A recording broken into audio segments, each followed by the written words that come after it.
There's no way we could forget these ruthless reality stars. Welcome to MsMojo, and today we're counting down our picks for the top 10 shadiest reality TV villains. Before we begin, we publish new content every day, so be sure to subscribe to our channel and ring the bell to get notified about our latest videos. For this list, we're only counting reality TV contestants and stars, so no judges. Sorry, Simon. Also, spoiler alert. Go ahead, Kenny. Go ahead. Kenny, you've got to leave. Number 10, Spencer Pratt, The Hills. Ever since his introduction to pop culture back in The Hills as Heidi's new boyfriend, Spencer Pratt has been an absolute nightmare. There are some people in LA that are... From being the key factor in ruining Heidi and Lauren's friendship to his general all-around jerk attitude, Spencer has earned his terrible reputation. I was hiding from Heidi. That's so rude. With MTV preparing to reboot The Hills, it looks like Pratt and Montag will both become a regular presence on television once again. But really, is this necessary? All right, well, my answer is no. Sweet. My answer is get out of my car. Pratt is basically a walking, talking cliche of LA reality TV culture. At what point does putting him on another show count as enabling his terrible behavior? When. What are you crying about, Stephanie? What the f are you crying about? Number 9, Jonathan Baker, The Amazing Race. With some of these people, we have to wonder, did they not realize they were being filmed and that this was going to be broadcast? If another team beats us, Victoria, I'm gonna lose it. Then lose it, okay, John? I'm gonna lose it on you because you can't get it right on the ground. On The Amazing Race 6, contestant Jonathan Baker shows off how likable he is by bossing around and yelling at his wife, even shoving her at one point. Not cool. Why did you pick up my bag? Why? After their time on Amazing Race, the couple made a similarly controversial appearance on Fear Factor. Since then, things have been quiet on the reality television end, though the couple reportedly divorced back in 2010. Number 8, Jax Taylor, Vanderpump Rules. Vanderpump Rules is a spin-off of Bravo's The Real Housewives of Beverly Hills, and the series lives up to its drama-filled beginnings, especially when it comes to Jax Taylor. My Dr. John, which he really discounted heavily on my nose. If he heavily discounts it, I told her I'd take care of it. He is a womanizing, whining, privileged man-child who gets paid to have meltdowns on television. In Vanderpump, when it's revealed that Jax not only cheated on his girlfriend Stassi, but also got in the middle of another relationship between Kristen and Tom, he instantly becomes a villain in the audience's eyes. Oh, you know what? I'm gonna run around and say, you know what? I'm drunk. I'm gonna go whatever I want Honey, to. you're not drunk and you put your pee-pee in everybody that walks. With Vanderpump Rules still running strong, and Jax receiving his own spin-off with fiancée Brittany Cartwright, it doesn't look like he's leaving TV anytime soon. So stupid. You're like this, Jax. It's cool. No, Nothing because you're like, happened. dude, you're freaking out. A group of people. Number 7, Omarosa Manigault Newman, The Apprentice. In the mid-aughts, Omarosa was the queen of reality TV villains. With her sharp attitude and willingness to say anything, she became a star on The Apprentice by being the contestant most fans love to hate. You're very intimidated by black women, right? Omarosa savagely takes down several players before her words and attitude finally catch up with her, earning her a "you're fired" from Trump. And I will tell you that I haven't always been a fan of Heidi. I haven't always thought that she was professional, nor did she have much class or finesse. But in this case, It's one of the worst compliments I've ever heard. Omarosa parlayed her Apprentice appearance into a career, ranging from a number of other reality TV appearances to a gig in Donald Trump's White House, earning a vast number of enemies along the way. I do have an edge, but I have a great character. Number 6, David Puck Rainey, Real World. Back in the early days of popular reality television, the real world was king. Yeah, you honked yourself right into a red light, didn't you, man? Yeah, I'm my own boss. Part of the show's rise can be attributed to one notorious house tenant, namely David Puck Rainey.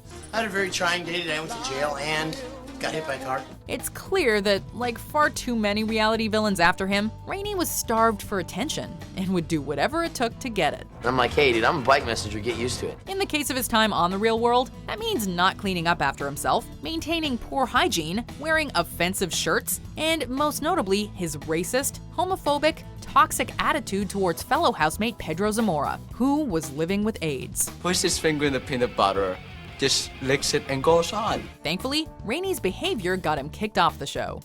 Number 5, Courtney Robertson, The Bachelor. Most people don't come on reality TV to make friends, including Bachelor contestant Courtney Robertson. She did, after all, literally write the book on it. I don't see Ben with, like, a lot of these girls. During her time on the show, Robertson constantly fights with and insults her fellow contestants, and underhandedly takes Bachelor Ben Flajnik skinny dipping. When they find out, will hate me forever and ever and ever. But that's not what I'm here for.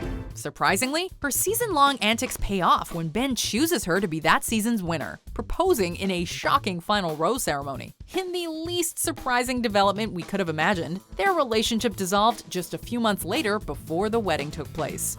See ya, we don't wanna be ya. How will we ever believe in true love again? Number 4, Jaremi Carey, also known as Fifi O'Hara, RuPaul's Drag Race. Throughout season 4 of RuPaul's Drag Race, Fifi O'Hara steals the spotlight with her larger-than-life personality and stage persona. But that also comes with a never-ending string of insulting comments and an extremely negative attitude. You are not even on the same level as me, so get the out of my face. Because get the out of my face. That's because Go you've back won and do nothing. your only one look that you got. Listen, we love reality TV drama as much as the next person. But somewhere along the line, O'Hara forgets that drag is supposed to be fun. Her negative attitude results in the show feeling dragged down. I just want to bitch slap her because she doesn't know what she's talking about. I mean, at her age, she shouldn't be such a bitch. After placing as a runner-up in her first season, Fifi returned to compete in the show's second All-Star season in 2016, where she was eliminated about halfway through. Number 3, Danielle Staub, The Real Housewives of New Jersey. The ladies on Real Housewives of New Jersey aren't exactly known for their restraint, but early season star Danielle Staub takes things to an entirely different level. Danielle wants to hear only what she wants to hear. And if you say something she doesn't like, well... It seems there's no limit to Danielle's capabilities for drama. And for me to chase somebody down who makes $25,000 a year? Excuse me! Following outburst after outburst and numerous altercations, Danielle left the show following 2 seasons, returning a few years later in a more limited role.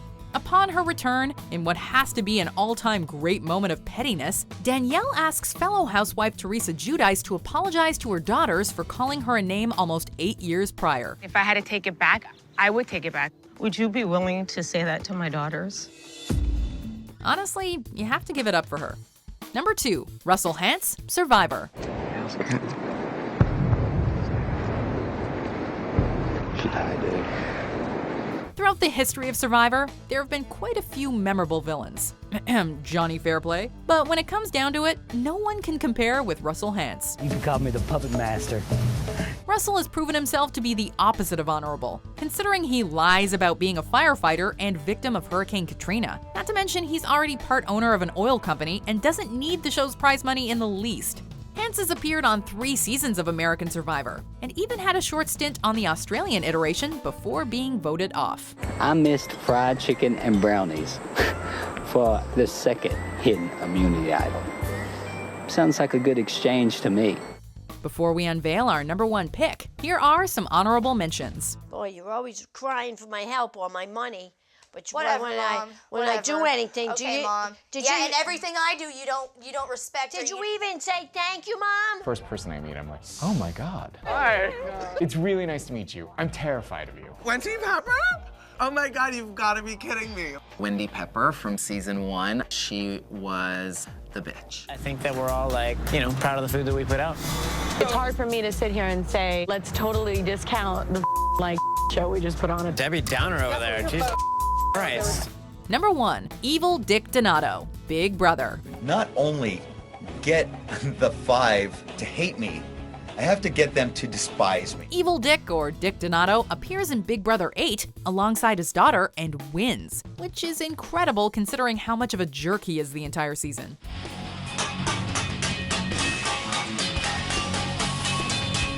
It's unlikely you could find a more obnoxious personality in all of reality TV. From constantly berating his housemates to waking everyone up by yelling and banging on pots and pans, this guy is seriously the worst. The fact that Donato is able to win this season of Big Brother just goes to show how far the villain strategy can get you on competitive reality shows when done right. Or rather, wrong. Do you agree with our picks? Check out these other great clips from MsMojo. And be sure to subscribe and ring the bell to be notified about our latest videos.